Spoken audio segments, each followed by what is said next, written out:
Hi there folks, and welcome to my reading of the concluding part of The Strange Case of Dr. Jekyll and Mr. Hyde. The Last Night. Mr. Utterson was sitting by his fireside one evening after dinner when he was surprised to receive a visit from Poole. "Bless me, Poole! What brings you here?" he cried, and then, taking a second look at him, "What ails you?" he added. "Is the doctor ill?" Mr. Utterson," said the man, "there is something wrong." "Take a seat, and here is a glass of wine for you," said the lawyer. "Now, take your time and tell me plainly what you want." "You know the doctor's ways, sir," replied Poole, "and how he shuts himself up. Well, he's shut up again in the cabinet, and I don't like it, sir. I wish I may die if I like it, Mr. Utterson, sir. I am afraid." "Now, my good man," said the lawyer, "be explicit. What are you afraid of?" "I've been afraid for about a week," returned Poole, doggedly disregarding the question, "and I can bear it no more." The man's appearance amply bore out his words. His manner was altered for the worse, and except for the moment when he had first announced his terror, he had not once looked the lawyer in the face. Even now he sat with the glass of wine untasted on his knee, and his eyes directed to a corner of the floor. "I can bear it no more," he repeated. "Come," said the lawyer, "I see you have some good reason, Poole. I see there is something seriously amiss. Try to tell me what it is." "I think there's been foul play," said Poole hoarsely. "Foul play?" cried the lawyer, a good deal frightened, and rather inclined to be irritated in consequence. "What foul play? What does the man mean?" I daren't say, sir," was the answer, "but will you come along with me and see for yourself?" Mr. Utterson's only answer was to rise and get his hat and greatcoat, but he observed with wonder the greatness of the relief that appeared upon the butler's face, and perhaps with no less that the wine was still untasted when he set it down to follow. It was a wild, cold, seasonable night of March, with a pale moon lying on her back as though the wind had tilted her, and a flying wrack of the most diaphanous and lawny texture. The wind made talking difficult and flecked the blood into the face. It seemed to have swept the streets unusually bare of passengers, besides, for Mr. Utterson thought he had never seen that part of London so deserted. He could have wished it otherwise. Never in his life had he been conscious of so sharp a wish to see and touch his fellow creatures, for, struggle as he might, there was borne in upon his mind a crushing anticipation of calamity. The square, when they got there, was full of wind and dust, and the thin trees in the garden were lashing themselves along the railing. Poole, who had kept all the way a pace or two ahead, now pulled up in the middle of the pavement, and in spite of the biting weather, took off his hat and mopped his brow with a red pocket-handkerchief. But for all the hurry of his coming, these were not the dews of exertion that he wiped away, but the moisture of some strangling anguish, for his face was white, and his voice, when he spoke, harsh and broken. "Well, sir," he said, "here we are, and God grant there be nothing wrong." "Amen, Poole," said the lawyer. Thereupon the servant knocked in a very guarded manner. The door was opened on the chain, and a voice asked from within, "Is that you, Poole?"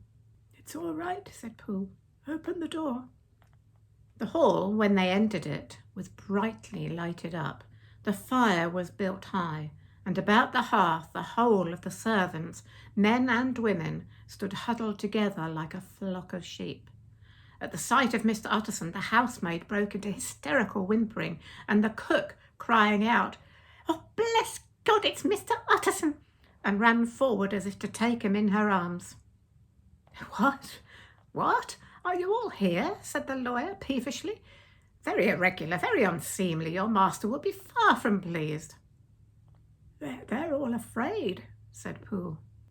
Blank silence followed, no one protesting. Only the maid lifted up her voice and now wept loudly. "Hold your tongue," Poole said to her with a ferocity of accent that testified to his own jangled nerves. And indeed, when the girl had so suddenly raised the note of her lamentation, they had all started and turned towards the inner door with faces of dreadful expectation. "And now," continued the butler, addressing the knife boy, "reach me a candle, and we'll get this through hands at once." And then he begged Mr. Utterson to follow him and led the way to the back garden. "Now, sir," he said, "you come as gently as you can. I want you to hear, and I don't want you to be heard. And see here, sir, if by any chance he was to ask you in, don't go." Mr. Utterson's nerves at this unlooked-for termination gave a jerk that nearly threw him from his balance. But he recollected his courage and followed the butler into the laboratory building and through the surgical theatre with its lumber of crates and bottles to the foot of the stair. Here Poole motioned him to stand on one side and listen, while he himself, setting down the candle and making a great and obvious call on his resolution, mounted the steps and knocked with a somewhat uncertain hand on the red baize of the cabinet door. "Mr. Utterson, sir, asking to see you," he called, and even as he did so, once more violently signed to the lawyer to give ear. A voice answered from within. "Tell him I cannot see anyone," it said complainingly. "Thank you, sir," said Poole, with a note of something like triumph in his voice, and taking up his candle he led Mr. Utterson back across the yard and into the great kitchen where the fire was out and the beetles were leaping on the floor. "Sir," he said, looking Mr. Utterson in the eyes, "was that my master's voice?" "It seems much changed," replied the lawyer, very pale, but giving look for look. "Changed? Well, yes, I think so," said the butler. "Have I been 20 years in this man's house to be deceived about his voice? No, sir. Master's made away with. He was made away with 8 days ago, when we heard him cry out upon the name of God, and who's in there instead of him, and why it stays there is a thing that cries to heaven, Mr. Utterson." "This is a very strange tale, Poole. This is rather a wild tale, my man," said Mr. Utterson, biting his finger. "Suppose it were as you suppose. Supposing Dr. Jekyll to have been, well, murdered. What could induce the murderer to stay? That won't hold water. It doesn't commend itself to reason." "Well, Mr. Utterson, you are a hard man to satisfy, but I'll do it yet," said Poole.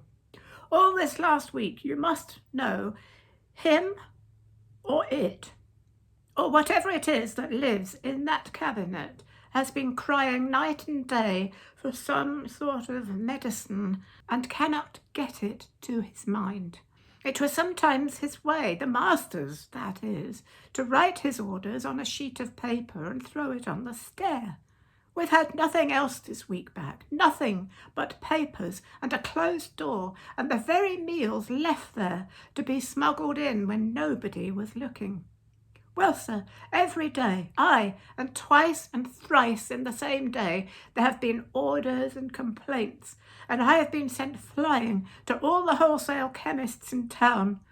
Every time I brought the stuff back, there would be another paper telling me to return it because it was not pure, and another order to a different firm. This drug is wanted bitter bad, sir, whatever for."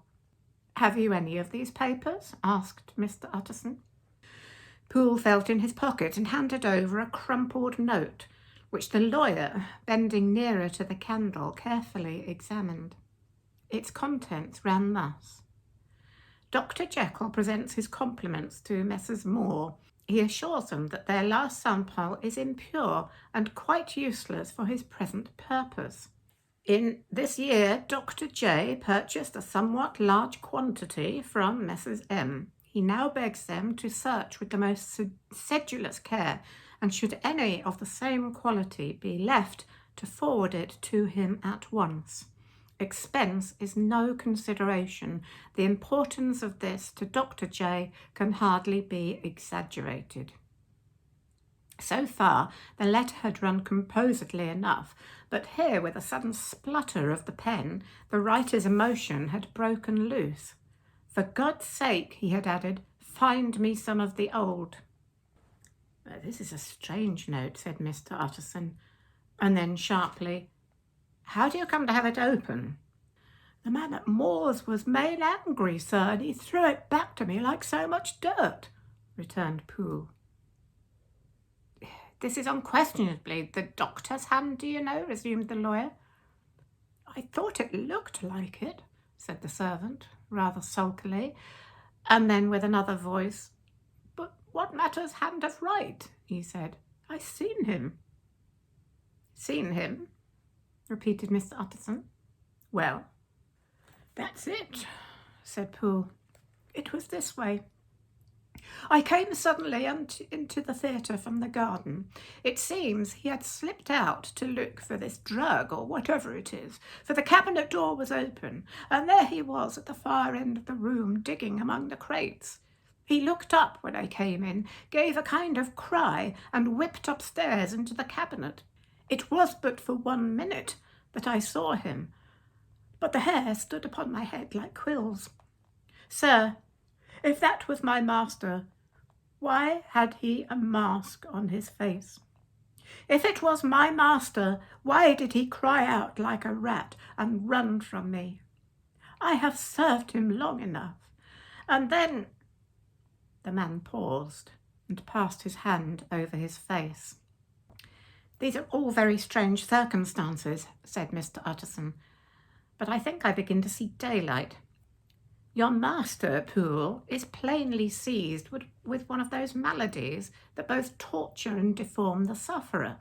Hence, for aught I know, the alteration of his voice, hence the mask and avoidance of his friends, hence his eagerness to find this drug by means of which the poor soul retains some hope of ultimate recovery. God grant that he be not deceived. There is my explanation.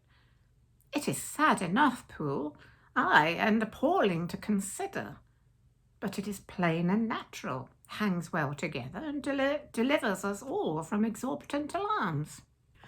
"Sir," said the butler, turning to a sort of mottled pallor, "that thing was not my master, and there's the truth. My master," here he looked around him and began to whisper, "is a tall, fine build of a man, and this was more of a dwarf." Utterson attempted to protest. "Oh, sir," cried Poole, "do you think I do not know my master after 20 years? Do you think I do not know where his head comes to in the cabinet door, where I saw him every morning of my life? No, sir, that thing in the mask was never Dr. Jekyll. God knows what it was, but it was never Dr. Jekyll. And it is the belief of my heart that there was murder done." "Poole," replied the lawyer, "if you say that, it will become my duty to make certain. Much as I desire to spare your master's feelings, much as I am puzzled about this note, which seems to prove him to be still alive, I shall consider it my duty to break in that door." "Ah, Mr. Utterson, that's talking," cried the butler. "And now comes the second question," resumed Utterson. "Who is going to do it?" Why, you and me, sir, was the undaunted reply. That is very well said, returned the lawyer, and whatever comes of it, I shall make it my business to see you are no loser. There is an axe in the theatre, continued Poole, and you might take the kitchen poker for yourself. The lawyer took that rude but weighty instrument into his hand and balanced it. Do you know, Poole, he said, looking up, that you and I are about to place ourselves in a position of some peril? You may say so, sir, indeed, returned the butler. It is well, then, that we should be frank, said the other. We both think more than we have said. Let us make a clean breast. This masked figure that you saw, did you recognize it? Well, sir, it went so quick, and the creature was so doubled up that I could hardly swear to that, was the answer. But if you mean, was it Mr. Hyde? Why, yes, I think it was. You see, it was much of the same bigness, and it had the same quick, light way with it. And then who else could have got in by the laboratory door? You have not forgot, sir, that at the time of the murder he still had the key with him. But that's not all. I don't know, Mr. Utterson, if you ever met this Mr. Hyde? Yes, said the lawyer. I once spoke with him. Then you must know, as well as the rest of us, that there was something queer about that gentleman, something that gave the man a turn. I don't know rightly how to say it, sir, beyond this, that you felt it in your marrow, kind of cold and thin. I own I felt something of what you describe, said Mr. Utterson. Quite so, sir, returned Poole. Well, when that masked thing like a monkey jumped from among the chemicals and whipped into the cabinet, it went down my spine like ice. Oh, I know it's not evidence, Mr. Utterson. I'm book-learned enough for that. But a man has his feelings, and I give you my Bible word, it was Mr. Hyde. Aye, aye, said the lawyer. My fears incline to the same point. Evil, I fear, founded, evil was sure to come of that connection. Aye, truly, I believe you. I believe poor Harry is killed, and I believe his murderer, for what purpose God alone can tell, is still lurking in his victim's room. Well, let our name be Vengeance. Call Bradshaw. The footman came at the summons, very white and nervous. Pull yourself together, Bradshaw, said the lawyer. This suspense, I know, is telling upon all of you, but it is now our intention to make an end of it. Poole here and I are going to force our way into the cabinet. If all is well, my shoulders are broad enough to bear the blame. Meanwhile, lest anything should really be amiss, or any malefactor seek to escape by the back, you and the boy must go round the corner with a pair of good sticks and take your post at the laboratory door. We give you 10 minutes to get to your stations. As Bradshaw left, the lawyer looked at his watch. And now, Poole, let us get to ours, he said. And taking the poker under his arm, he led the way into the yard. The scud had banked over the moon, and it was now quite dark. The wind, which only broke in puffs and draughts into that deep well of building, tossed the light of the candle to and fro about their steps until they came into the shelter of the theatre, where they sat down silently to wait. London hummed solemnly all around, but nearer at hand the stillness was only broken by the sound of a footfall moving to and fro along the cabinet floor. So it will walk all day, sir, whispered Poole. Aye, and the better part of the night. Only when a new sample comes from the chemist, there's a bit of a break. It's an ill conscience, such an enemy to rest. Sir, there's blood foully shed in every step of it. But hark again, a little closer. Put your heart in your ears, Mr. Utterson, and tell me, is that the doctor's foot? The steps fell lightly and oddly, with a certain swing, for all they went so slowly. It was different indeed from the heavy creaking tread of Henry Jekyll. Utterson sighed. "Is there never anything else?" he asked. Poole nodded. "Once," he said. "Once I heard it weeping." "Weeping? How that?" said the lawyer, conscious of a sudden chill of horror. "Weeping like a woman or a lost soul," said the butler. "I came away with that upon my heart that I could have wept too." But now the 10 minutes drew to an end.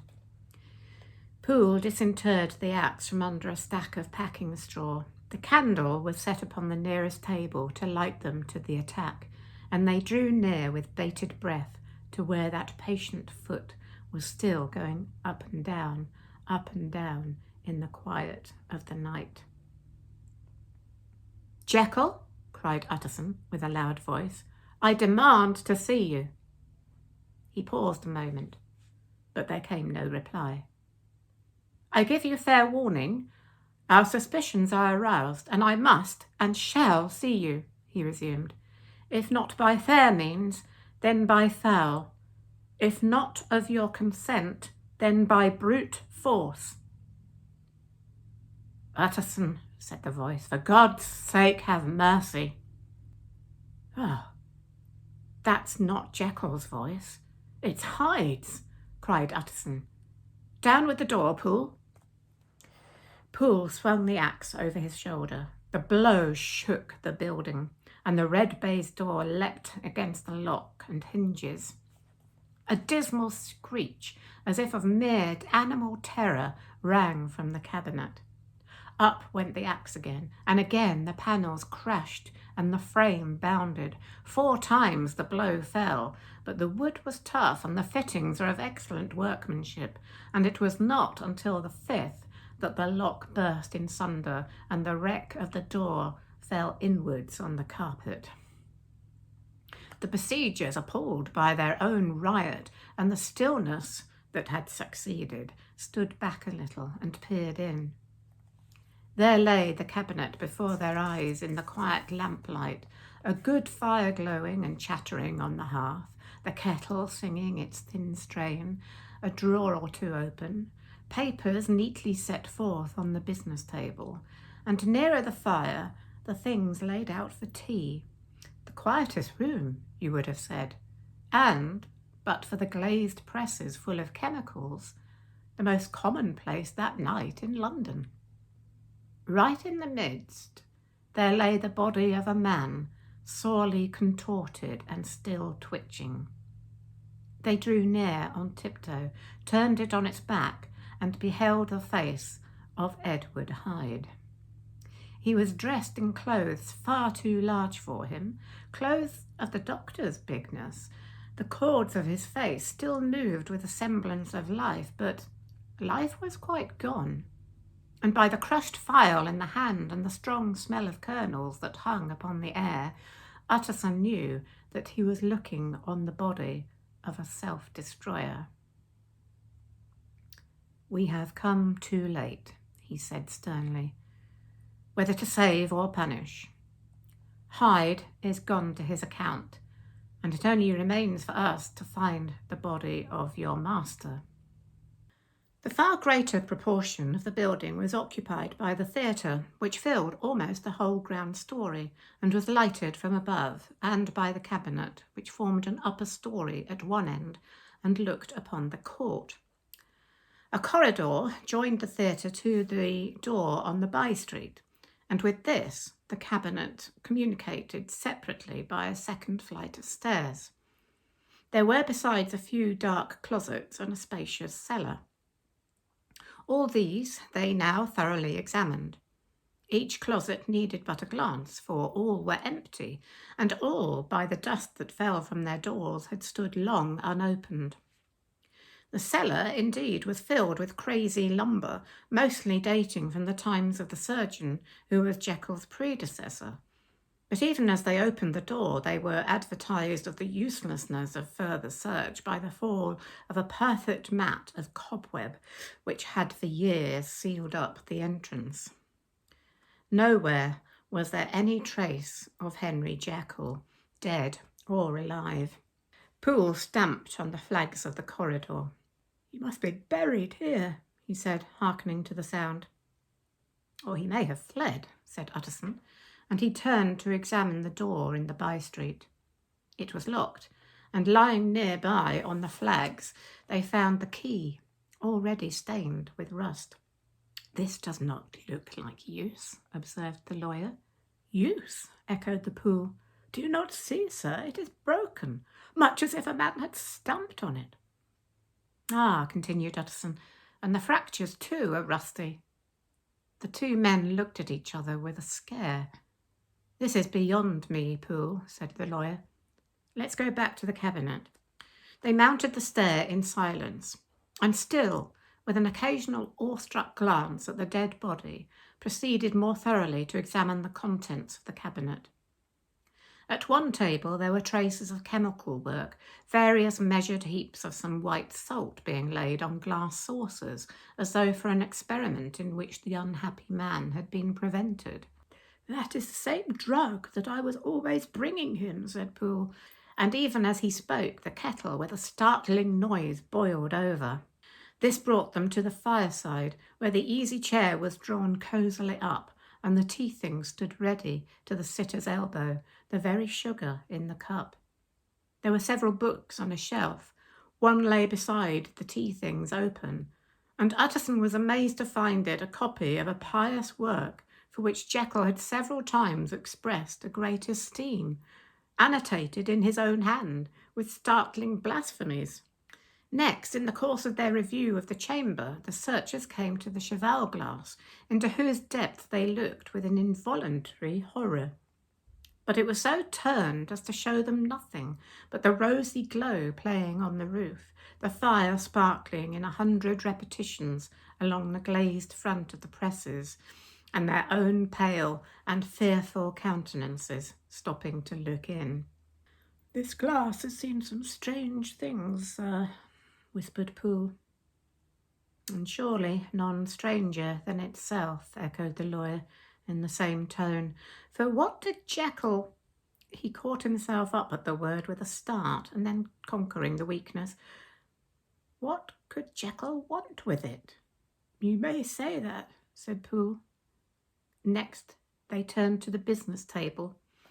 On the desk, among the neat array of papers, a large envelope was uppermost, and bore in the doctor's hand the name of Mr. Utterson. The lawyer unsealed it, and several enclosures fell to the floor. The first was a will, drawn in the same eccentric terms as the one which he had returned 6 months before to serve as a testament in case of death and as a deed of gift in case of disappearance. But in place of the name of Edward Hyde, the lawyer, with indescribable amazement, read the name of Gabriel John Utterson. He looked at Poole, and then back at the papers, and last of all at the dead malefactor stretched upon the carpet. "My head goes round," he said. "He has been all these days in possession. He had no cause to like me. He must have raged to see himself displaced. And he has not destroyed this document." He caught the next paper. It was a brief note in the doctor's hand, and dated at the top.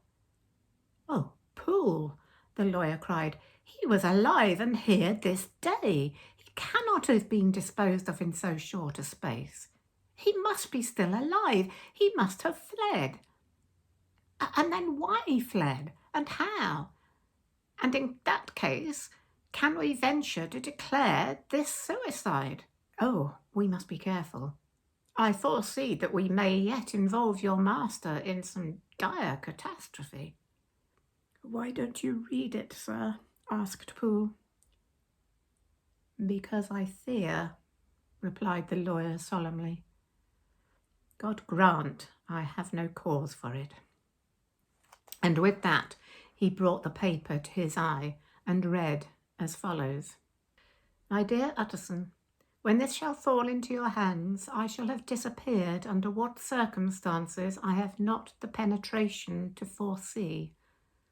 But my instincts and all the circumstances of my nameless situation tell me that the end is sure and must be early. Go then and first read the narrative which Lanyon warned me he was to place in your hands. And if you care to hear more, turn to the confession of your unworthy and unhappy friend, Henry Jekyll. There was a third enclosure, asked Utterson. Here, sir, said Poole, and gave into his hands a considerable packet, sealed in several places. The lawyer put it in his pocket. I would say nothing of this paper. If your master has fled or is dead, we may at least save his credit. It is now 10. I must go home and read these documents in quiet, but I shall be back before midnight, when we shall send for the police. They went out, locking the door of the theatre behind them, and Utterson, once more leaving the servants gathered about the fire in the hall, trudged back to his office to read the 2 narratives in which this mystery was now to be explained. Dr. Lanyon's narrative. On the 9th of January, now 4 days ago, I received by the evening delivery a registered envelope addressed in the hand of my colleague and old school companion, Henry Jekyll. I was a good deal surprised by this, for we were by no means in the habit of correspondence. I had seen the man, dined with him, indeed, the night before, and I could imagine nothing in our intercourse that should justify the formality of registration. The contents increased my wonder, for this is how the letter ran. 10th of December. Dear Lanyon, you are one of my oldest friends, and although we may have differed at times on scientific questions, I cannot remember, at least on my side, any break in our affection. There was never a day when, if you had said to me, Jekyll, my life, my honour, my reason depend on you, I would not have sacrificed my fortune or my left hand to help you. Lanyon, my life, my honour, my reason are all at your mercy. If you fail me tonight, I am lost. You might suppose after this preface that I am going to ask you for something dishonourable to grant. Judge for yourself. I want you to postpone all other engagements for tonight. Even if you are summoned to the bedside of an emperor, to take a cab, unless your carriage should be actually at the door, and with this letter in your hand for consultation, to drive straight to my house. Poole, my butler, has his orders. You will find him waiting your arrival with a locksmith. The door of my cabinet is then to be forced, and you are to go in alone, to open the glazed press, letter E, on the left hand, breaking the lock if it be shut, and to draw out, with all its contents as they stand, the 4th drawer from the top, or, which is the same thing, the 3rd from the bottom. In my extreme distress of mind, I have a morbid fear of misdirecting you, but even if I am in error, you may know the right drawer by its contents. Some powders, a file, and a paper book. This drawer I beg of you to carry back with you to Cavendish Square exactly as it stands. That is the first part of the service. Now for the second. You should be back, if you set out at once on the receipt of this, long before midnight. But I will leave you that amount of margin, not only in the fear of one of those obstacles that can neither be prevented nor foreseen, but because an hour when your servants are in bed is to be preferred for what will then remain to do. At midnight, then, I have to ask you to be alone in your consulting room, to admit with your own hand into the house a man who will present himself in my name, and to place in his hands the drawer that you will have brought with you from my cabinet. Then you will have played your part and earned my gratitude completely. 5 minutes afterwards, if you insist upon an explanation, you will have understood that these arrangements are of capital importance, and that by the neglect of one of them, fantastic as they must appear, you might have charged your conscience with my death, or the shipwreck of my reason.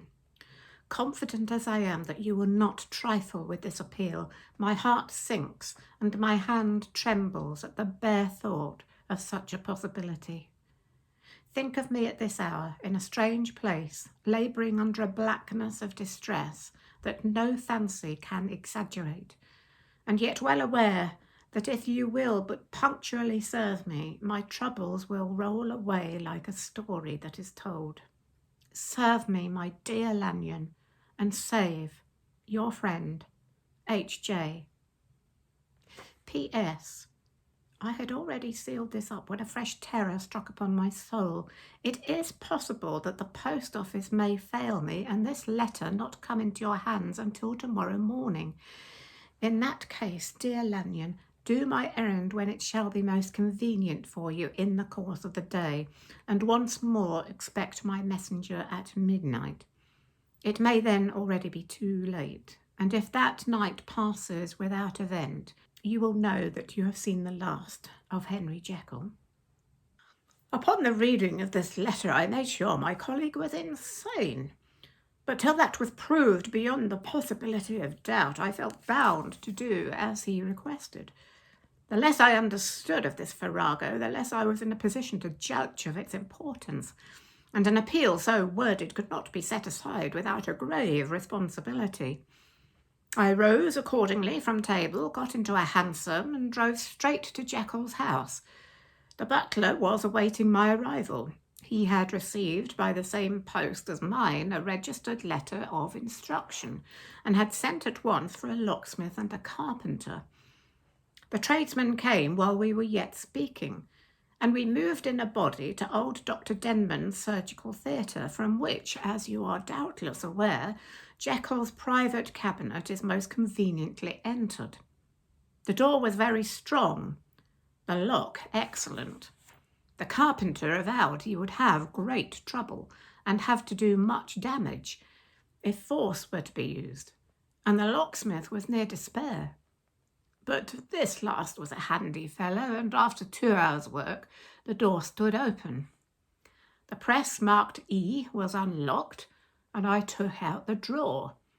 It had it filled up with straw and tied in a sheet, and returned with it to Cavendish Square. Here I proceeded to examine its contents. The powders were neatly enough made up, but not with the nicety of the dispensing chemist, so that it was plain they were of Jekyll's private manufacture, and when I opened one of the wrappers, I found what seemed to me a simple crystalline salt of a white colour. The phial to which I next turned my attention might have been about half full of a blood-red liquor, which was highly pungent to the sense of smell, and seemed to me to contain phosphorus and some volatile ether. At the other ingredients I could make no guess. The book was an ordinary version book and contained little but a series of dates. These covered a period of many years, but I observed that the entries ceased nearly a year ago, and quite abruptly. Here and there a brief remark was appended to a date, usually no more than a single word.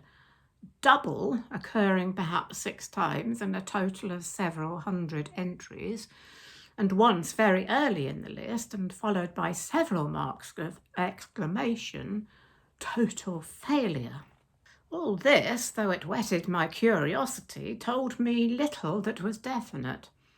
Here was a phial of some tincture, a paper of some salt, and the record of a series of experiments that had led, like too many of Jekyll's investigations, to no end of practical usefulness. How could the presence of these articles in my house affect either the honour, the sanity, or the life of my flighty colleague? If his messenger could go to one place, why could he not go to another? And even granting some impediment, Why was this gentleman to be received by me in secret? The more I reflected, the more convinced I grew that I was dealing with a case of cerebral disease, and though I dismissed my servants to bed, I loaded an old revolver that I might be found in some posture of self-defence. 12 o'clock had scarce rung out over London ere the knocker sounded very gently on the door. I went myself at the summons and found a small man crouching against the pillars of the portico. "Are you come from Dr. Jekyll?" I asked. He told me yes by a constrained gesture, and when I had bidden him enter, he did not obey me without a searching backward glance into the darkness of the square. There was a policeman not far off, advancing with his bull's eye open, and at the sight I thought my visitor started and made greater haste. These particulars struck me, I confess, disagreeably, and as I followed him into the bright light of the consulting room, I kept my hand ready on my weapon. Here at last I had a chance of clearly seeing him. I had never set eyes on him before, so much was certain. He was small, as I have said. I was struck besides with the shocking expression of his face, with his remarkable combination of great muscular activity and great apparent debility of constitution, and, last but not least, with the odd subjective disturbance caused by his neighbourhood. This bore some resemblance to incipient rigour and was accompanied by a marked sinking of the pulse. At the time, I set it down to some idiosyncratic personal distaste and merely wondered at the acuteness of the symptoms, but I have since had reason to believe the cause to lie much deeper in the nature of man and to turn on some nobler hinge than the principle of hatred. This person, who had thus from the first moment of his entrance struck in me what I can only describe as disgustful curiosity, was dressed in a fashion that would have made an ordinary person laughable. His clothes, that is to say, although they were of rich and sober fabric, were enormously too large for him in every measurement, the trousers hanging on his legs and rolled up to keep them from the ground, the waist of the coat below his haunches, and the collar sprawling wide upon his shoulders. Strange to relate, this ludicrous accoutrement was far from moving me to laughter. Rather, as there was something abnormal and misbegotten in the very essence of the creature that now faced me, something seizing, surprising, and revolting, this fresh disparity seemed but to fit in with and to reinforce it, so that to my interest in the man's nature and character there was added a curiosity as to his origin, his life, his fortune, and status in the world. These observations, though they have taken so great a space to be set down in, were yet the work of a few seconds. My visitor was, indeed, on fire with sombre excitement. "Have you got it?" he cried. "Have you got it?" And so lively was his impatience that he even laid his hand upon my arm and sought to shake me. I put him back, conscious at his touch of a certain icy pang along my blood. "Come, sir," said I, "you forget that I have not yet the pleasure of your acquaintance. Be seated, if you please." And I showed him an example and sat down myself in my customary seat, and with as fair an imitation of my ordinary manner to a patient as the lateness of my hour, the nature of my preoccupations, and the horror I had of my visitor would suffer me to muster. "I beg your pardon, Dr. Lanyon," he replied, civilly enough. "What you say is very well founded, and my impatience has shown its heels to my politeness. I come here at the instance of your colleague, Dr. Henry Jekyll, on a piece of business of some moment, and I understood—" He paused and put his hand to his throat, and I could see, in spite of his collected manner, that he was wrestling against the approaches of the hysteria. "I understood a drawer But here I took pity on my visitor's suspense, and some perhaps on my own growing curiosity. "There it is, sir," said I, pointing to the drawer, where it lay on the floor behind a table, and still covered with the sheet. He sprang to it, and then paused, and laid his hand upon his heart. I could hear his teeth grate with the convulsive action of his jaws, and his face was so ghastly to see that I grew alarmed both for his life and reason. "Compose yourself," said I. He turned a dreadful smile to me, and, as if with the decision of despair, plucked away the sheet. At sight of the contents, he uttered one loud sob of such immense relief that I sat petrified. And the next moment, in a voice that was already fairly well under control, "Have you a graduated glass?" he asked. I rose from my place with something of an effort and gave him what he asked. He thanked me with a smiling nod, measured out a few minims of the red tincture, and added one of the powders.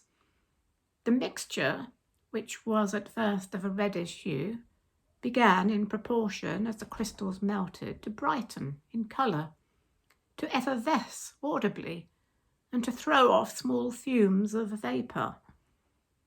Suddenly, and at the same moment, the ebullition ceased, and the compound changed to a dark purple, which faded again more slowly to a watery green. My visitor, who had watched these metamorphoses with a keen eye, smiled, set down the glass upon the table, and then turned and looked upon me with an air of scrutiny. "And now," said he, "to settle what remains. Will you be wise? Will you be guided? Will you suffer me to take this glass in my hand and to go forth from your house without further parley? Or has the greed of curiosity too much command of you? Think before you answer, for it shall be done as you decide. As you decide, you shall be left as you were before, and neither richer nor wiser, unless the sense of service rendered to a man in mortal distress may be counted as a kind of riches of the soul. Or, if you shall so prefer to choose, a new province of knowledge and new avenues to fame and power shall be laid open to you here, in this room, upon the instant, and your sight shall be blasted by a prodigy to stagger the unbelief of Satan." "Sir," said I, affecting a coolness that I was far from truly possessing, "you speak enigmas, and you will perhaps not wonder that I hear you with no very strong impression of belief. But I have gone too far in the way of inexplicable services to pause before I see the end." "It is well," replied my visitor. "Lanyon, you remember your vows. What follows is under the seal of our profession. And now, you who have so long been bound to the most narrow and material views, you who have denied the virtue of transcendental medicine, you who have derided your superiors, behold." He put the glass to his lips and drank in one gulp. A cry followed. He reeled, staggered, clutched at the table and held on, staring with injected eyes, gasping with open mouth. And as I looked, there came, I thought, a change. He seemed to swell. His face became suddenly black, and the features seemed to melt and alter. And the next moment I had sprung to my feet and leapt back against the wall, my arm raised to shield me from that prodigy, my mind submerged in terror. "Oh, God!" I screamed, and "Oh, God!" again and again, for there before my eyes, pale and shaken and half fainting, and groping before him with his hands like a man restored from death, There stood Henry Jekyll. What he told me in the next hour, I cannot bring my mind to set on paper. I saw what I saw. I heard what I heard, and my soul sickened at it. And yet, now, when that sight has faded from my eyes, I ask myself if I believe it, and I cannot answer. My life is shaken to its roots. Sleep has left me. The deadliest terror sits by me at all hours of the day and night. I feel that my days are numbered and that I must die. And yet I shall die incredulous. As for the moral turpitude that man unveiled to me, even with tears of penitence, I cannot, even in memory, dwell on it without a start of horror. I will say but one thing, Utterson, and that, if you can bring your mind to credit it, will be more than enough. The creature who crept into my house that night was, on Jekyll's own confession, known by the name of Hyde, and hunted for in every corner of the land as the murderer of Carew. Hasty Lanyon. Henry Jekyll's full statement of the case. I was born to a large fortune, endowed besides with excellent parts, inclined by nature to industry, fond of the respect of the wise and good among my fellow men, and thus, as might have been supposed, with every guarantee of an honourable and distinguished future. And indeed, the worst of my faults was a certain impatient gaiety of disposition, such as has made the happiness of many, but such as I found it hard to reconcile with my imperious desire to carry my head high and wear a more than commonly grave countenance before the public. Hence it came about that I concealed my pleasures, and that when I reached years of reflection and began to look around me, and take stock of my progress and position in the world, I stood already committed to a profound duplicity of life. Many a man would have even blazoned such irregularities as I was guilty of, but from the high views that I had set before me, I regarded and hid them with an almost morbid sense of shame. It was thus rather the exacting nature of my aspirations than any particular degradation in my faults that made me what I was, and with even a deeper tranche than in the majority of men, severed in me those provinces of good and ill which divide and compound man's dual nature. In this case, I was driven to reflect deeply and inveterately on that hard law of life which lies at the root of religion, and is one of the most plentiful springs of distress. Though so profound a double dealer, I was in no sense a hypocrite. Both sides of me were in dead earnest. I was no more myself when I laid aside restraint and plunged in shame, than when I laboured in the eye of day at the furtherance of knowledge or the relief of sorrow and suffering. And it chanced that the direction of my scientific studies, which led wholly towards the mystic and the transcendental, reacted and shed a strong light on this consciousness of the perennial war among my members. With every day, and from both sides of my intelligence, the moral and the intellectual, I thus drew steadily nearer to that truth by whose partial discovery I have been doomed to such a dreadful shipwreck, that man is not truly one, but truly two. I say two because the state of my own knowledge does not pass beyond that point. Others will follow, others will outstrip me on the same lines, and I hazard the guess that man will be ultimately known for a mere polity of multifarious, incongruous, and independent denizens. I, for my part, from the nature of my life, advanced infallibly in one direction, and in one direction only. It was on the moral side and in my own person that I learned to recognise the thorough and primitive duality of man. I saw that of the two natures that contended in the field of my consciousness, even if I could rightly be said to be either, it was only because I was radically both. And from an early date, even before the course of my scientific discoveries had begun to suggest the most naked possibility of such a miracle, I had learned to dwell with pleasure, as a beloved daydream, on the thought of the separation of these elements. If each, I told myself, could be but housed in separate identities, life would be relieved of all that was unbearable.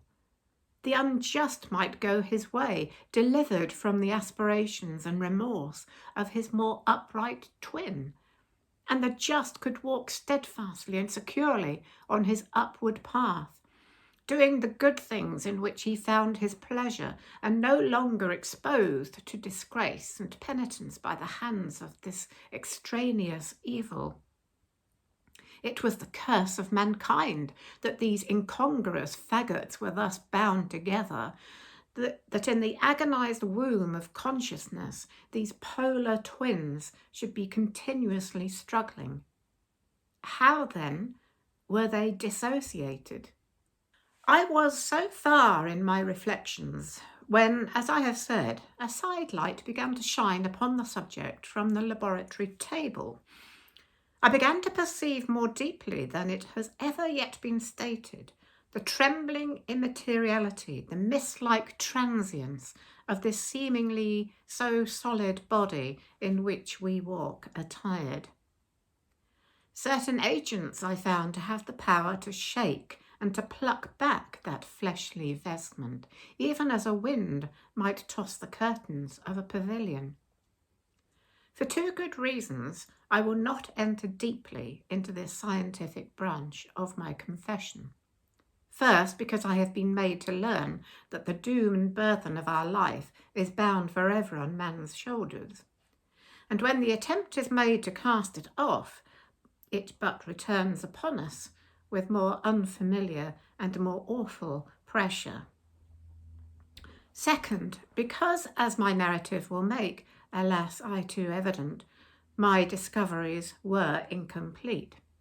Enough, then, that I not only recognised my natural body for the mere aura and effulgence of certain of the powers that made up my spirit, but managed to compound a drug by which these powers should be dethroned from their supremacy, and a second form and countenance substituted, none the less natural to me because they were the expression and bore the stamp of lower elements in my soul.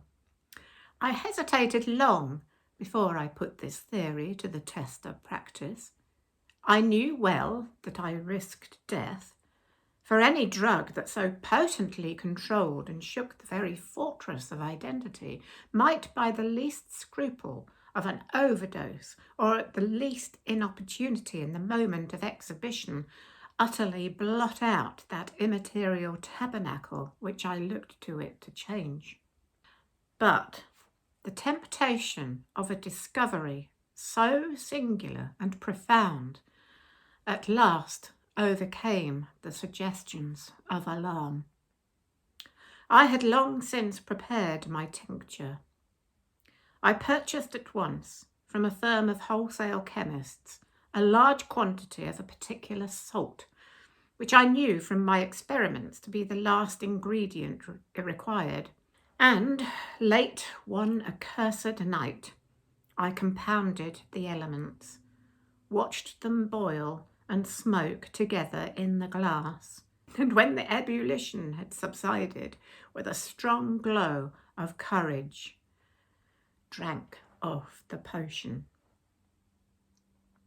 The most racking pangs succeeded, a grinding in the bones, deadly nausea, and a horror of the spirit that cannot be exceeded at the hour of birth or death.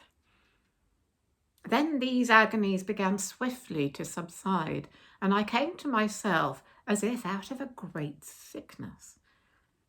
There was something strange in my sensations, something indescribably new, and from its very novelty, incredibly sweet.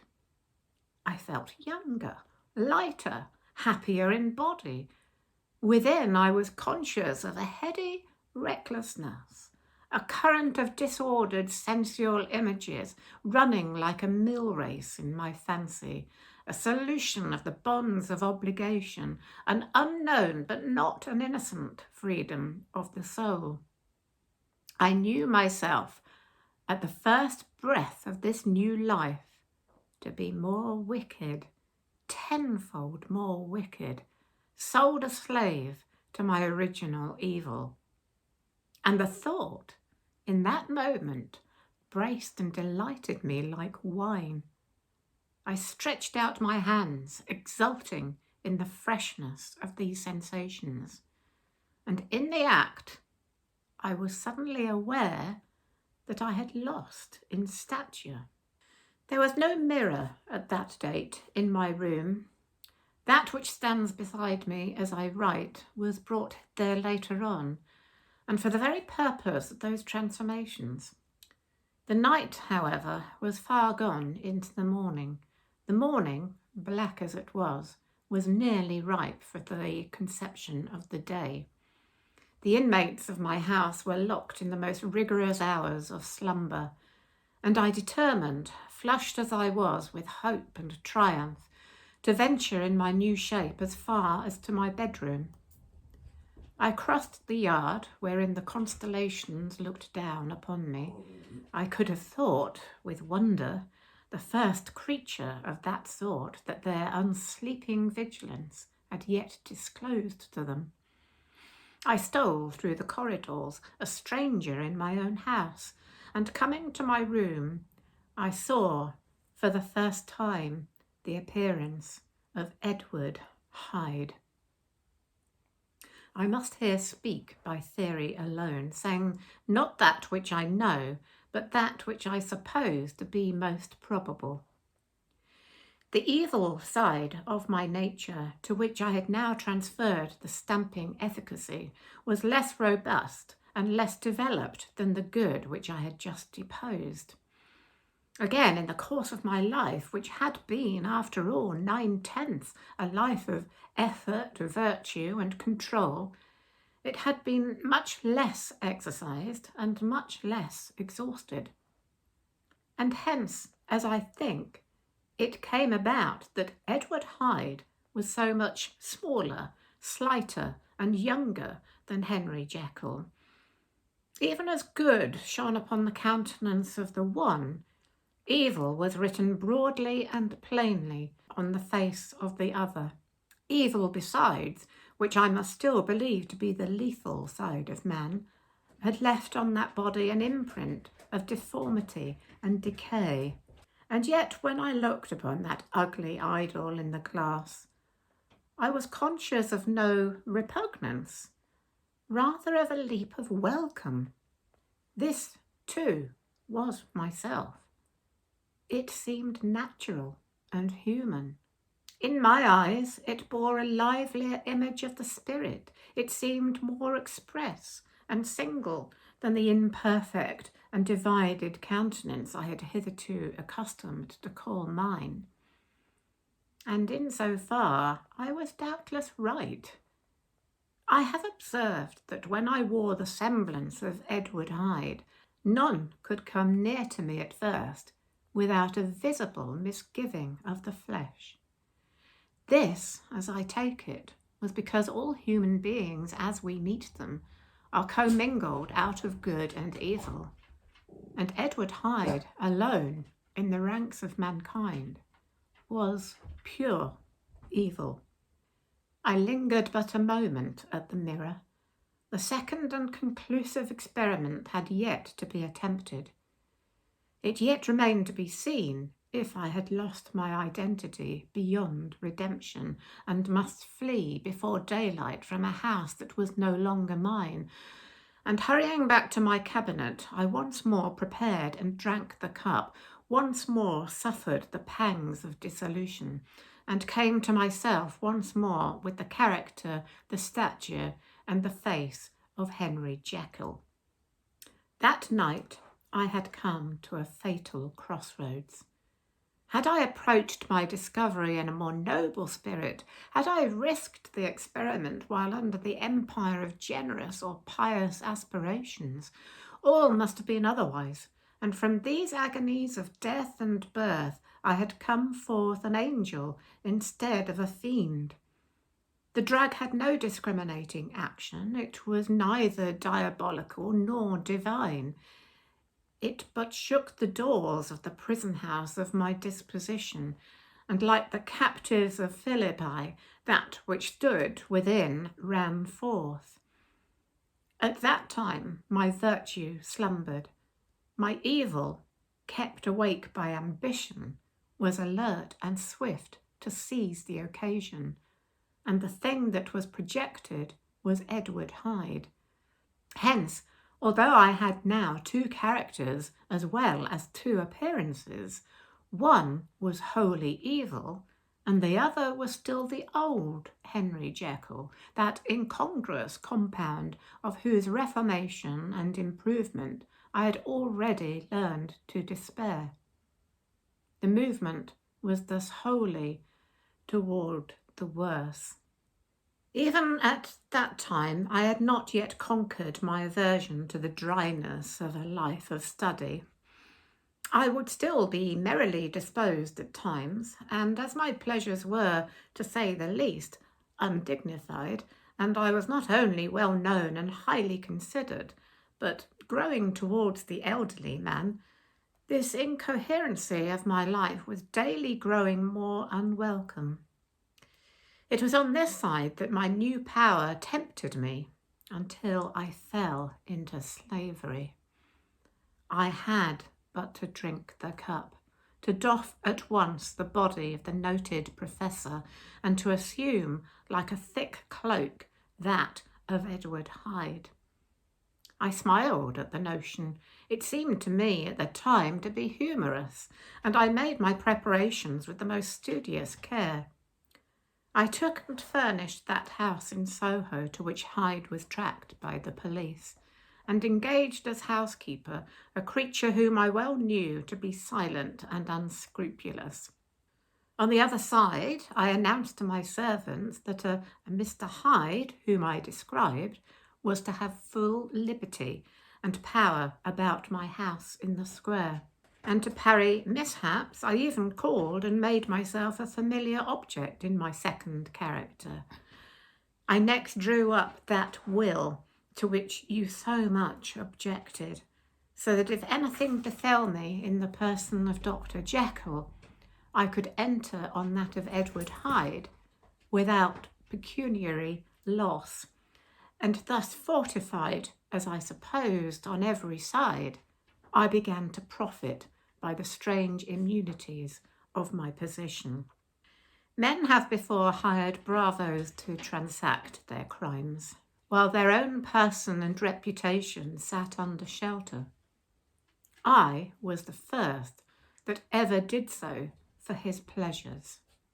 I was the first that could thus plod in the public eye with a load of genial respectability, and in a moment, like a schoolboy, strip off these lendings and spring headlong into the sea of liberty. But for me, in my impenetrable mantle, the safety was complete. Think of it, I did not even exist. Let me but escape into my laboratory door, give me but a second or two to mix and swallow the draught that I had always standing ready, and whatever he had done, Edward Hyde would pass away like the stain of breath upon a mirror, and there in his stead, quietly at home, trimming the midnight lamp in his study, a man who could afford to laugh at suspicion, would be Henry Jekyll. The pleasures which I made haste to seek in my disguise were, as I have said, undignified. I would scarce use a harder term. But in the hands of Edward Hyde, they soon began to turn towards the monstrous. When I would come back from these excursions, I was often plunged into a kind of wonder at my vicarious depravity. This familiar that I called out of my own soul and sent forth alone to do his good pleasure was a being inherently malign and villainous, his every act and thought centred on self, drinking pleasure with bestial avidity from any degree of torture to another, relentless like a man of stone. Henry Jekyll stood at times aghast before the acts of Edward Hyde. But the situation was apart from ordinary laws and insidiously relaxed the grasp of conscience. It was Hyde, after all, and Hyde alone, that was guilty. Jekyll was no worse. He woke again to his good qualities, seemingly unimpaired. He would even make haste, where it was possible, to undo the evil done by Hyde. And thus his conscience slumbered. Into the details of the infamy at which I thus connived, for even now I can scarce grant that I committed it, I have no design of entering. I mean but to point out the warnings and the successive steps with which my chastisement approached. I met with one accident which, as it brought on no consequence, I shall no more than mention. An act of cruelty to a child aroused against me the anger of a passer-by, whom I recognised the other day in the person of your kinsman. The doctor and the child's family joined him. There were moments when I feared for my life, and at last, in order to pacify their too just resentment, Edward Hyde had to bring them to the door and pay them in a cheque drawn in the name of Henry Jekyll. But this danger was easily eliminated from the future by opening an account at another bank in the name of Edward Hyde himself. And when, by sloping my own hand backwards, I had supplied my double with a signature, I thought I sat beyond the reach of fate. Some 2 months before the murder of Sir Danvers, I had been out for one of my adventures, had returned at a late hour, and woke the next day in bed with somewhat odd sensations. It was in vain I looked about me, in vain I saw the decent furniture and tall proportions of my room in the square, in vain that I recognised the pattern of the bed curtains and the design of the mahogany frame. Something still kept insisting that I was not where I was, that I had not wakened where I seemed to be, but in the little room in Soho where I was accustomed to sleep in the body of Edward Hyde. I smiled to myself, and in my psychological way began lazily to inquire into the elements of this illusion, occasionally, even as I did so, dropping back into a comfortable morning doze. I was still so engaged when, in one of my more wakeful moments, my eye fell upon my hand. Now, the hand of Henry Jekyll, as you have often remarked, was professional in shape and size. It was large, firm, white, and comely. But the hand which I now saw, clearly enough in the yellow light of a mid-London morning, lying half shut on the bedclothes, was lean, corded, knuckly, of a dusky pallor, and thickly shaded with a swart growth of hair. It was the hand of Edward Hyde. I must have stared upon it for near half a minute, sunk as I was in the mere stupidity of wonder, before terror woke up in my breast, as sudden and startling as the crash of cymbals, and bounding from my bed, I rushed to the mirror. At the sight that met my eyes, my blood was changed into something exquisitely thin and icy. Yes, I had gone to bed Henry Jekyll. I had awakened Edward Hyde. How was this to be explained? I asked myself, and then, with another bound of terror, how was it to be remedied? It was well on in the morning. The servants were up. All my drugs were in the cabinet. A long journey, down 2 pair of stairs, through the back passage, across the open court, and through the anatomical theatre, from where I was then standing, horror-struck. It might indeed be possible to cover my face, but of what use was that when I was unable to conceal the alteration in my stature? And then, with an overpowering sweetness of relief, it came back upon my mind that the servants were already used to the coming and going of my second self.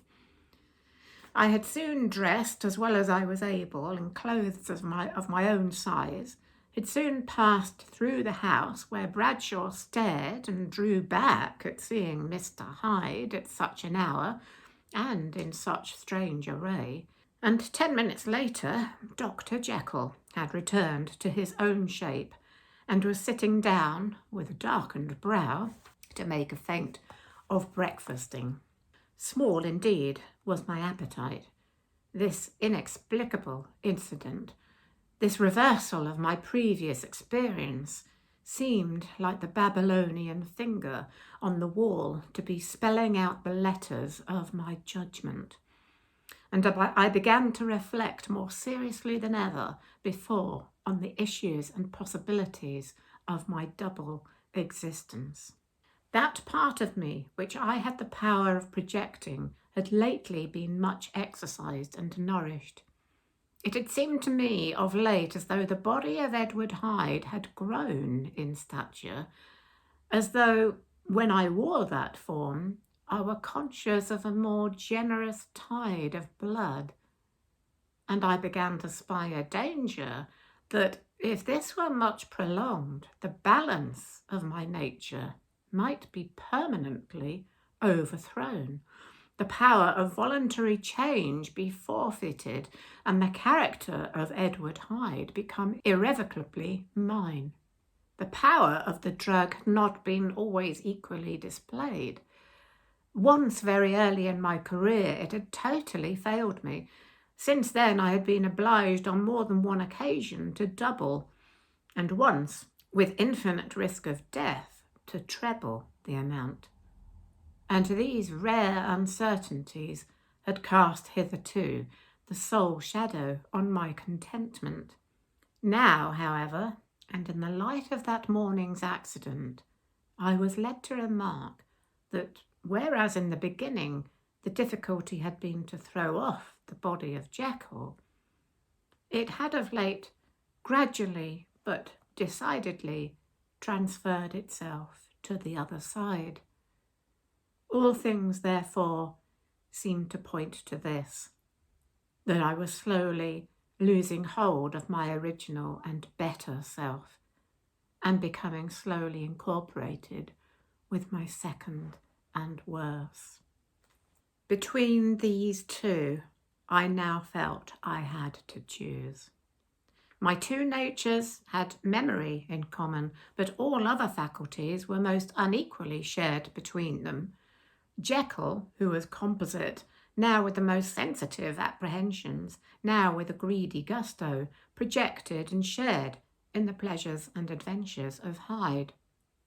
But Hyde was indifferent to Jekyll, or but remembered him as the mountain bandit remembers the chasm in which he conceals himself from pursuit. Jekyll had more than a father's interest. Hyde had more than a son's indifference. To cast in my lot with Jekyll was to die to those appetites which I had long secretly indulged and had of late begun to pamper. To cast it in with Hyde was to die to 1,000 interests and aspirations, and to become, at a blow and forever, despised and friendless. The bargain might appear unequal, but there was still another consideration in the scales. For while Jekyll would suffer smartingly in the fires of abstinence, Hyde would be not even conscious of all that he had lost. Strange as my circumstances were, the terms of this debate are as old and commonplace as man. Much the same inducements and alarms cast the die for any tempted and trembling sinner, and it fell out with me, as it falls with so vast a majority of my fellows, that I chose the better part, and was found wanting in the strength to keep to it. Yes, I preferred the elderly and discontented doctor, surrounded by friends and cherishing honest hopes, and bade a resolute farewell to the liberty, the comparative youth, the light step, leaping pulses and secret pleasures that I had enjoyed in the disguise of Hyde. I made this choice, perhaps, with some unconscious reservation, for I neither gave up the house in Soho, nor destroyed the clothes of Edward Hyde, which still lay ready in my cabinet. For 2 months, however, I was true to my determination. For 2 months I led a life of such severity as I had never before attained to, and enjoyed the compensations of an approving conscience. But time began at last to obliterate the freshness of my alarm. The praises of conscience began to grow into a thing of course. I began to be tortured with throes and longings, as of Hyde struggling after freedom. And at last, in an hour of moral weakness, I once again compounded and swallowed the transforming draught. I do not suppose that when a drunkard reasons with himself upon his vice, he is once out of 500 times affected by the dangers that he runs through his brutish physical insensibility. Neither had I, long as I had considered my position, made enough allowance for the complete moral insensibility and insensate readiness to evil which were the leading characters of Edward Hyde. Yet it was by these that I was punished. My devil had long been caged. He came out roaring.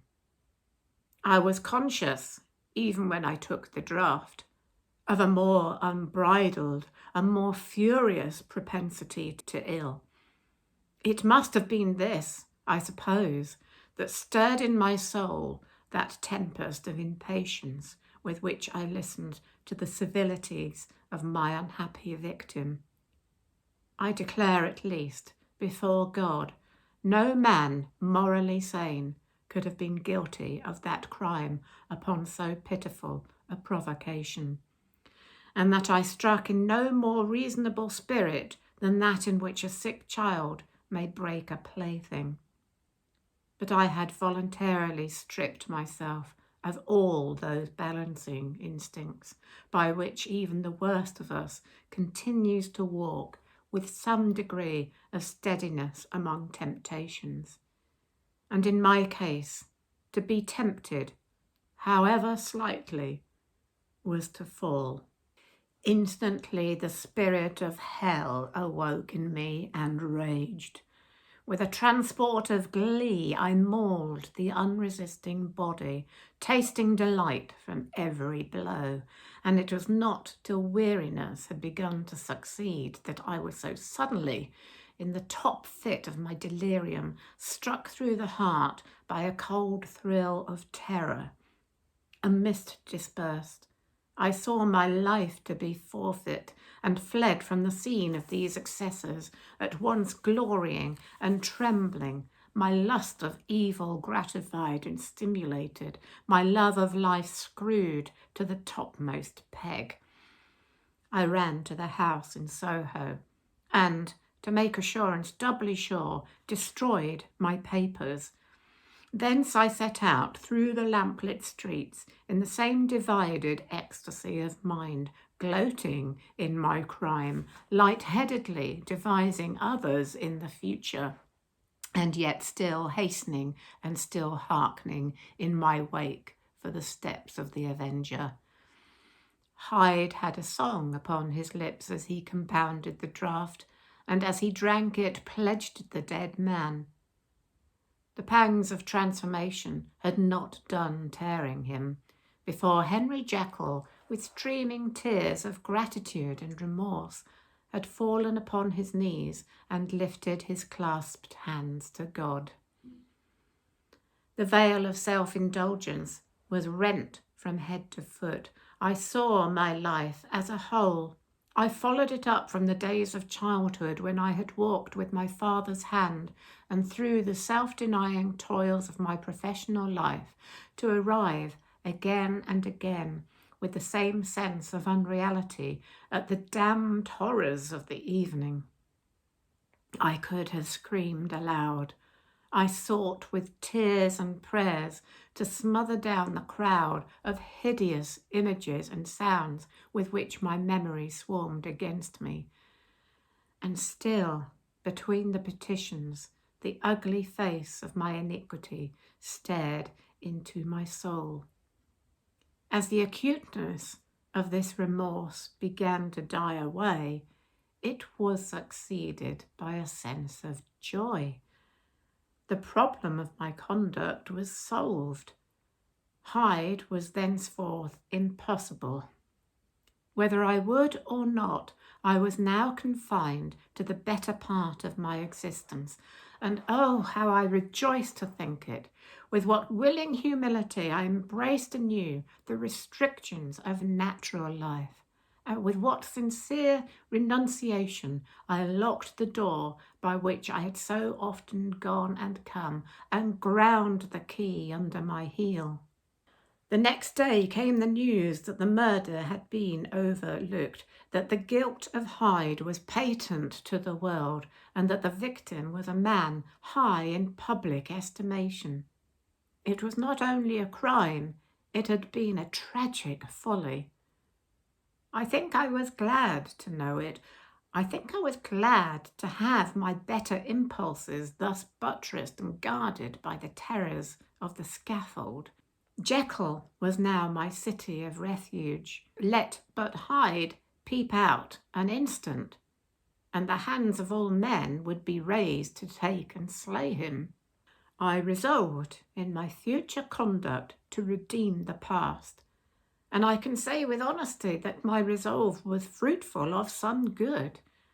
You know yourself how earnestly in the last months of last year I laboured to relieve suffering.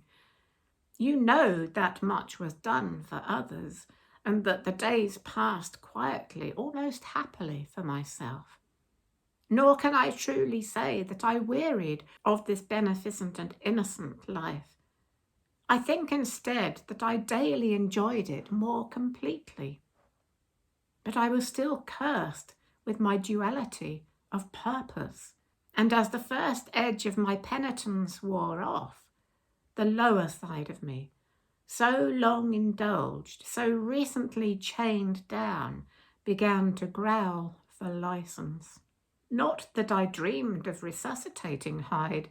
The bare idea of that would startle me to frenzy. No, it was in my own person that I was once more tempted to trifle with my conscience, and it was as an ordinary secret sinner that I at last fell before the assaults of temptation. There comes an end to all things. The most capacious measure is filled at last, and this brief condescension to my evil finally destroyed the balance of my soul. And yet I was not alarmed. The fall seemed natural, like a return to the old days before I had made the discovery.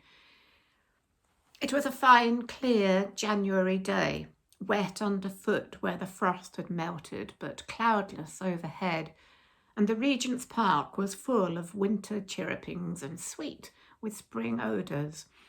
I sat in the sun on a bench, the animal within me licking the chops of memory, the spiritual side a little drowsed, promising subsequent penitence, but not yet moved to begin.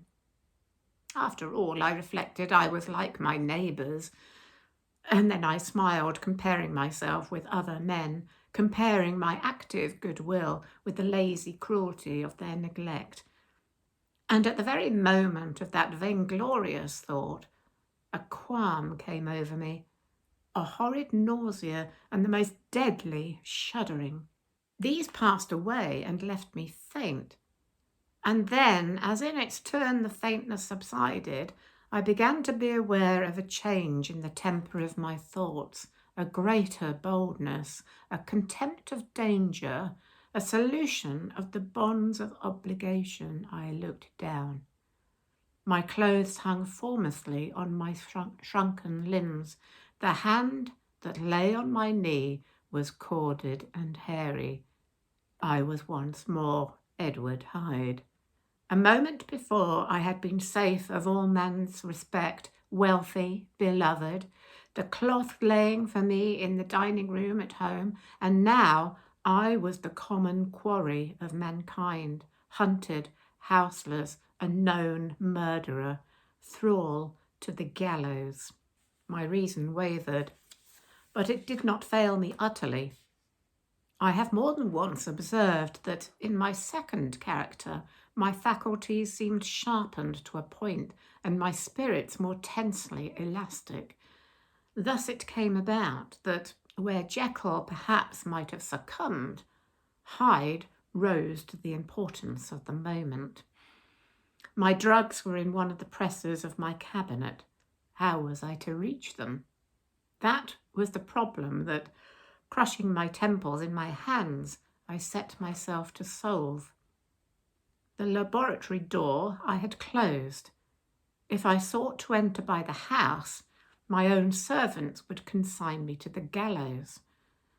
I saw I must employ another hand, and thought of Lanyon. How was he to be reached? How persuaded? Supposing that I escaped capture in the streets, how was I to make my way into his presence? And how should I, an unknown and displeasing visitor, prevail on the famous physician to rifle the study of his colleague Dr. Jekyll? Then I remembered that of my original character, one part remained to me. I could write my own hand. And once I had conceived that kindling spark, the way that I must follow became lighted up from end to end. Thereupon I arranged my clothes as best I could, and summoning a passing hansom, drove to an hotel in Portland Street, the name of which I chanced to remember. At my appearance, which was indeed comical enough, however tragic a fate these garments covered, the driver could not conceal his mirth. I gnashed my teeth upon him with a gust of devilish fury, and the smile withered from his face. Happily for him, yet more happily for myself, for in another instant I had certainly dragged him from his perch. At the inn, as I entered, I looked about me with so black a countenance as made the attendants tremble. Not a look did they exchange in my presence, but obsequiously took my orders, led me to a private room, and brought me wherewithal to write. Hyde in danger of his life was a creature new to me. Shaken with inordinate anger, strung to the pitch of murder, lusting to inflict pain. Yet the creature was astute, mastered his fury with a great effort of the will, composed his two important letters, one to Lanyon and one to Poole, and that he might receive actual evidence of their being posted, sent them out with directions that they should be registered. Thenceforward he sat all day over the fire in the private room, gnawing his nails. There he dined, sitting alone with his fears, the waiter visibly quailing before his eye. And thence, when the night was fully come, he set forth in the corner of a closed cab, and was driven to and fro about the streets of the city. He, I say, I cannot say I, that child of hell, had nothing human, nothing lived in him but fear and hatred. And when at last, thinking the driver had begun to grow suspicious, he discharged the cab and ventured on foot, attired in his misfitting clothes, an object marked out for observation, into the midst of the nocturnal passengers, these two base passions raged within him like a tempest. He walked fast, hunted by his fears, chattering to himself, skulking through the less frequented thoroughfares, counting the minutes that still divided him from midnight. Once a woman spoke to him, offering, I think, a box of lights. He smote her in the face, and she fled. When I came to myself at Lanyon's, the horror of my old friend perhaps affected me somewhat. I do not know, it was at least but a drop in the sea to the abhorrence with which I looked back upon these hours. A change had come over me. It was no longer the fear of the gallows. It was the horror of being Hyde that racked me. I received Lanyon's condemnation partly in a dream. It was partly in a dream that I came home to my own house and got into bed. I slept after the prostration of the day with a stringent and profound slumber which not even the nightmares that wrung me could avail to break. I awoke in the morning, shaken, weakened, but refreshed. I still hated and feared the thought of the brute that slept within me, and I had not, of course, forgotten the appalling dangers of the day before. But I was once more at home in my own house and close to my drugs, and gratitude for my escape shone so strong in my soul that it almost rivaled the brightness of hope. I was stepping leisurely across the court after breakfast, drinking the chill of the air with pleasure, when I was seized again with those indescribable sensations that heralded the change, and I had but the time to gain the shelter of my cabinet before I was once again raging and freezing with the passions of Hyde. It took on this occasion a double dose to recall me to myself, and alas, 6 hours after, as I sat looking sadly in the fire, the pangs returned, and the drug had to be re-administered. In short, from that day forth, it seemed only by a great effort as of gymnastics, and only under the immediate stimulation of the drug, that I was able to wear the countenance of Jekyll. At all hours of the day and night I would be taken with the premonitory shudder. Above all, if I slept or even dozed for a moment in my chair, it was always as Hyde that I awakened. Under the strain of this continually impending doom, and by the sleeplessness to which I now condemned myself, I, even beyond what I had thought possible to man, I became in my own person a creature eaten up and emptied by fever, languidly weak both in body and mind, and solely occupied by one thought, the horror of my other self. But when I slept, or when the virtue of the medicine wore off, I would leap almost without transition, for the pangs of transformation grew daily less marked, into the possession of a fancy brimming with images of terror, a soul boiling with causeless hatreds, and a body that seemed not strong enough to contain the raging energies of life. The powers of Hyde seemed to have grown with the sickliness of Jekyll. And certainly the hate that now divided them was equal on each side. With Jekyll it was a thing of vital instinct. He had now seen the full deformity of that creature that shared with him some of the phenomena of consciousness and was co-heir with him to death. And beyond these links of community, which in themselves made the most poignant part of his distress, he thought of Hyde, for all his energy of life, as something not only hellish, but inorganic.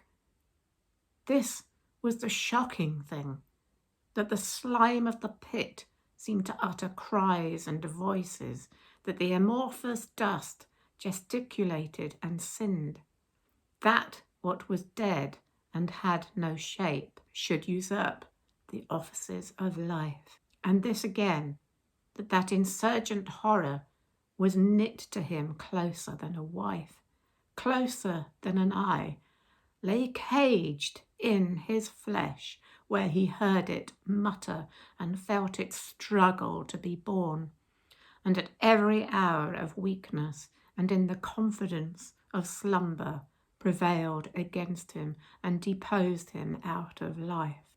The hatred of Hyde for Jekyll was of a different order. His terror of the gallows drove him continually to commit temporary suicide and return to his subordinate station of a part instead of a person. But he loathed the necessity. He loathed the despondency into which Jekyll was now fallen, and he resented the dislike with which he was himself regarded. Hence the ape-like tricks that he would play me, scrawling in my own hand blasphemies on the pages of my books, burning the letters and destroying the portrait of my father. And indeed, had it not been for his fear of death, he would long ago have ruined himself in order to involve me in the ruin. But his love of life is wonderful. I go further. I, who sicken and freeze at the mere thought of him, when I recall the abjection and passion of this attachment, and when I know how he fears my power to cut him off by suicide, I find it in my heart to pity him. It is useless, and the time awfully fails me to prolong this description. No one has ever suffered such torments. Let that suffice.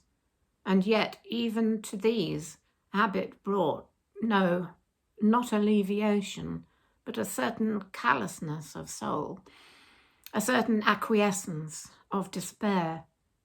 And my punishment might have gone on for years, but for the last calamity which has now fallen, and which has finally severed me from my own face and nature. My provision of the salt, which had never been renewed since the date of my first experiment, began to run low. I sent out for a fresh supply and mixed the draught. The ebullition followed, and the first change of colour, not the second. I drank it, and it was without efficiency. You will learn from Poole how I have had London ransacked. It was in vain, and I am now persuaded that my first supply was impure, and that it was that unknown impurity which lent efficacy to the draught. About a week has passed, and I am now finishing this statement under the influence of the last of the old powers. This, then, is the last time, short of a miracle, that Henry Jekyll can think his own thoughts or see his own face, now sadly altered, in the glass. Nor must I delay too long to bring my writing to an end, for if my narrative has hitherto escaped destruction, it has been by a combination of great prudence and great good luck. Should the throes of change take me in the act of writing it, Hyde will tear it to pieces, but if some time shall have elapsed after I have laid it by, his wonderful selfishness and circumscription to the moment will probably save it once again from the action of his ape-like spite. And indeed, the doom that is closing on us both has already changed and crushed him. Half an hour from now, when I shall again and forever reendue that hated personality, I know how I shall sit shuddering and weeping in my chair, or continue with the most strained and fear-struck ecstasy of listening to pace up and down this room, my last earthly refuge, and give ear to every sound of menace. Will Hyde die upon the scaffold, or will he find the courage to release himself at the last moment? God knows. I am careless. This is my true hour of death, and what is to follow concerns another than myself. Here, then, as I lay down the pen and proceed to seal up my confession, I bring the life of that unhappy Henry Jekyll to an end.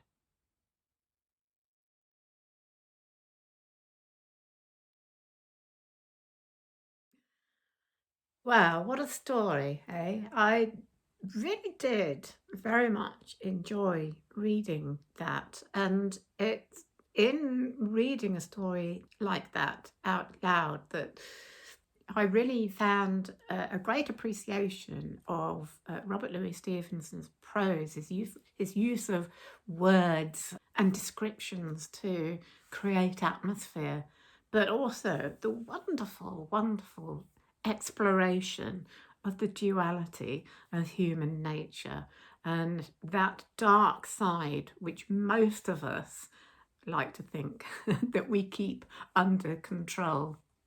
Wow, it's a really chilling story, and I hope you enjoyed my reading of it. I think I'd like to hug my little dog now. There you go. She was fast asleep, actually. But there we go. Yes, need a hug after all that. Thank you so much. If you've listened right to the end, I really very much appreciate it. And I appreciate all the comments I've had on the last two readings.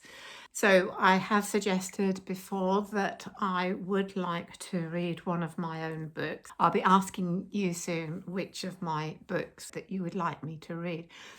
There is a possibility too. I wouldn't mind possibly reading something for Christmas. If you would like me to read Charles Dickens' A Christmas Carol, that would be fine. I could start doing that now, because both of these, although they're sort of short stories, they still take quite a long time to read and edit and upload and everything. So this last reading has taken up quite a lot of my time, I must admit, but I can see now that if I start them early enough, I can fit them in with my daily timetable, and I could have something ready for Christmas if you have any ideas for that. But I think A Christmas Carol might be favourite, but let me know. Did you enjoy that? But you were fast asleep for most of it, weren't you? Anyway, thanks again for listening. If you're listening on Halloween, enjoy your spooky evening. And if you haven't seen my list of recommended books for Halloween, I'll put that list up here too. So, from me and Tilly, thanks again, and we will see you again very soon. Bye for now.